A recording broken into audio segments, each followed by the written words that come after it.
Ngāti Whātua nei rā te reo pōhi o rau purai mihi paratakautu ki a hautau ngā waiwaita. Nō reira e ngā mana e ngā ranga mātama o tēnei motu. Nau mai, ki mai, kumia mai o waka ki tēnei te mana whenua o Ngāti Whātua. Translated into English, ladies and gentlemen, from the native language of our people, hello and welcome. And on that traditional, beautiful note of the Maori, how about a warm round of applause for te whānau raukura.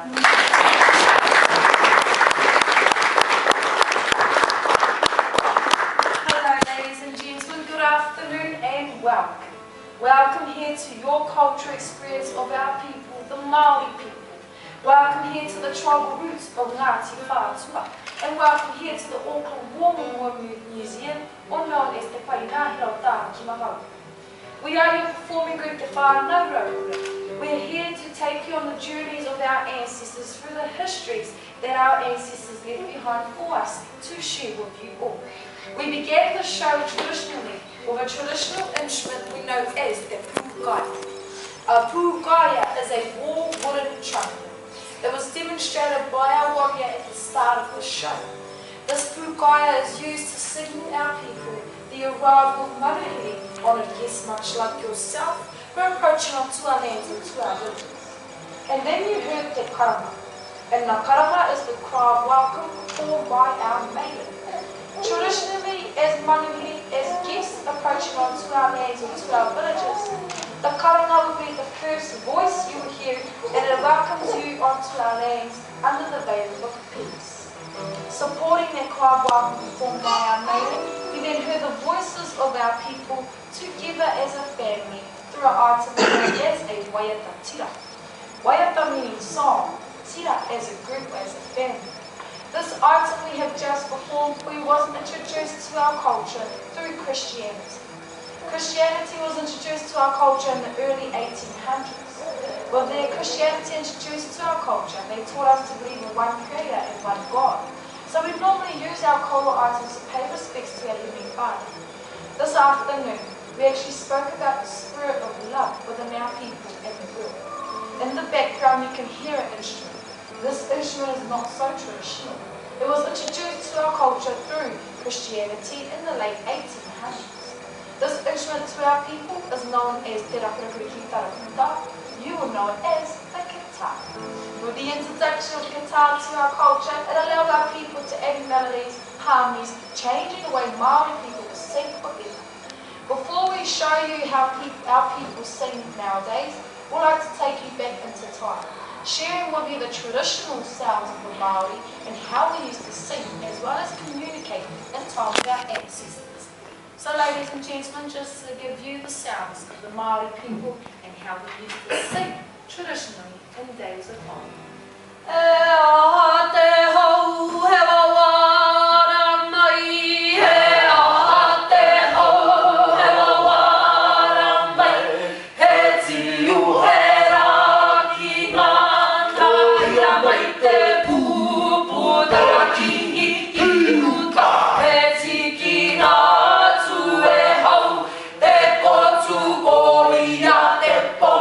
Te pau whakairo katu, i wai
1800s, when the guitar was introduced to our culture, we added melodies and harmonies, allowing our people to create an item we know as a waiata aringa.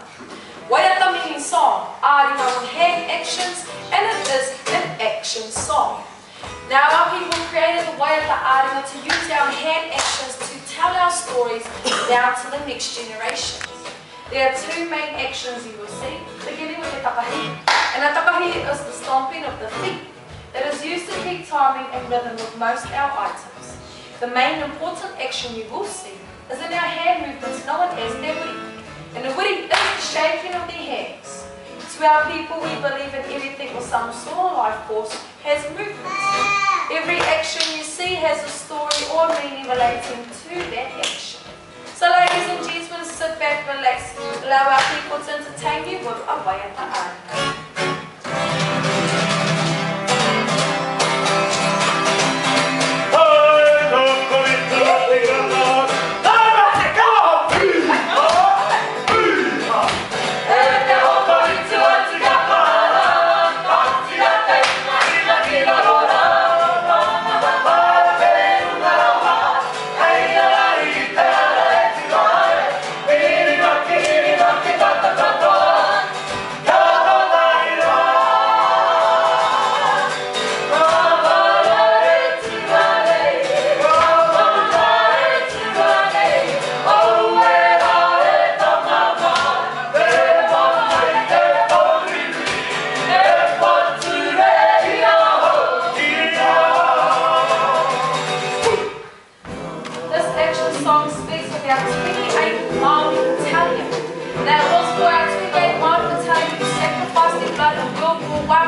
large, smooth river stone, wrapped with mud, swamp loop and flax, and then it was patterned with cord.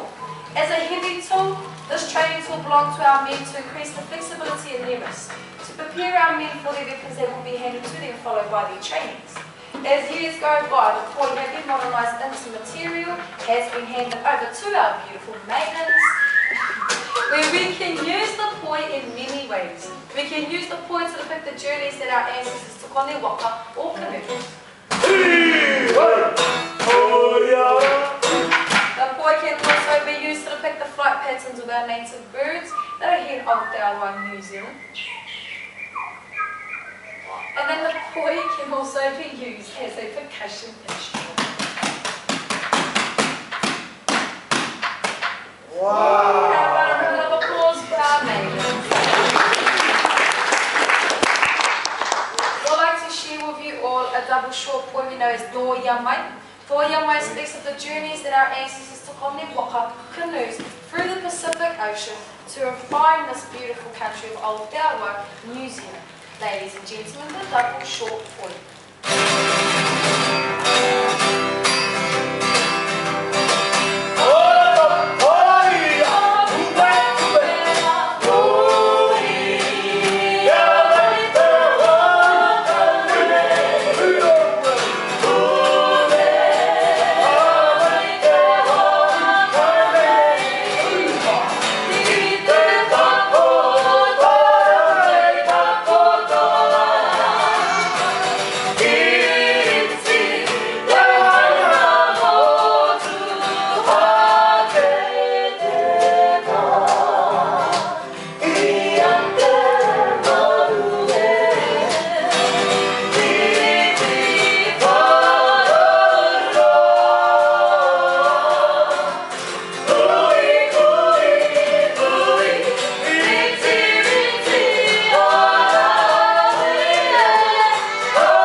So, enjoy our final pastime game followed by Ngā Poirua. Ngā Poirua are the longer version of the poi, depicting the beauty and the grace of our maiden inside and out, and depicting the guardian bird we know as the kōtuku, which is a white heron bird. Followed by these games, we'll then hand this time over to our warrior to share with you the purpose of these games through to taua maurako Maori weaponry. Ladies and gentlemen, te whānau raupura. Hey!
now is tūtoa, Maori weapon.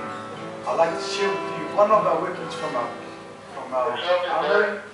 This comes from our long staffs. This is known as the taiaha. Now the taiaha, held here by a warrior, Daniel, was one of the most common of our weapons ever used by our warriors back in days of old. Now you may see that it's carved in the abstract form of a person, and in fact it's carved in the abstract form of our ancestors. Now demonstrating different parts of this weapon, I'd like to start off with the upoko, the head.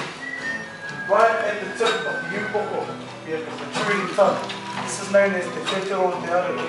This was a sign of defiance used as a hold by our warriors. Moving on, we have our eyes, our karu. These were inlaid with power shell. You may know them as abalone. Many years ago, our warriors used to use the light of the sun to reflect it into the eyes of the opponent so that they may catch them off guard and go in for a strike. He also holds the weapon at the tinana, the body of the weapon, where it is manoeuvred around, facing different ahais, offensive and defensive moves there. We have the sharp striking edges in our ate, used to slice and to cut. We also have the rau, which is the blunt head, used to thrust into the enemy. Now what I would like Tamiora to demonstrate to you today is a thing known as power. These are our offensive moves. I'd like him to demonstrate his different parts of the body, starting off the strike to the head. Next, the strike to the neck. To strike to the body. And finally a strike to the leg. Once we move on from there, we move on to a thing known as karo. These are our offensive, defensive, as well as blocks and parries. I'd like him to demonstrate these to the same parts of the body, starting off with a blocking counter strike to the head. Blocking counter strike to the neck. To the body. Last of all, to the leg.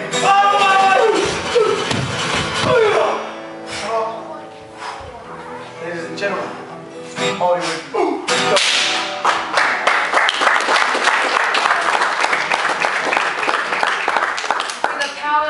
Of our men and showing you the purpose of these games, ladies and gentlemen. It has nearly brought us to the end of our Maori Cultural Experience for you all this afternoon. We do have one more final item to share with you. It is our most traditional item to our culture, our most powerful item to our people, known as te haka. And the haka is our posture war rise. It is used to soak our men to prepare our men for their march ahead of them. The warriors use the haka as well facing their enemies to pay a message to our enemies. You'll see the slapping of the body, the thighs and the arms. These actions were used to prepare our men for hits and blows from the enemy.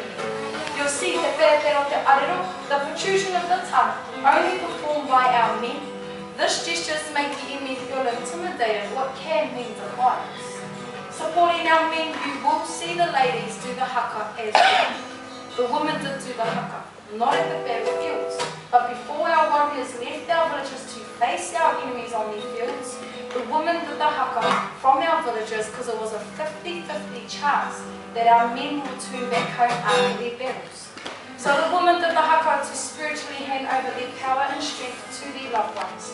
The women did the haka to call upon the spirits of our guardians to join our men as one. Ladies and gentlemen, your performing group Te Whānau Raupura as we share with you all our final item for your experience, our war dance, Te Haka. Weri papa kiti taha! Taha!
and powerful note of our culture and our people, it has brought us to the end of our Maori Cultural Experience for you all this afternoon. If you do have questions on what you have just seen, feel free to ask as many questions as you like. If you'd like to take photos of any one of our performers, feel free to take as many photos as you like. Then now, ladies and gentlemen, how about one more round of applause for your performing group, the Five Note.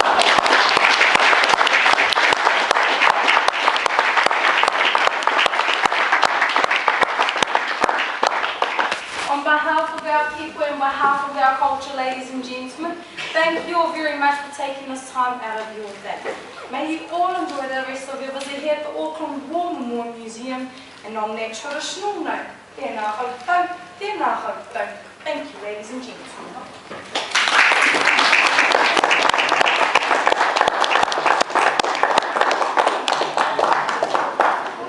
Very powerful, that. Almost they will guide you into our Maori gallery. Kia ora.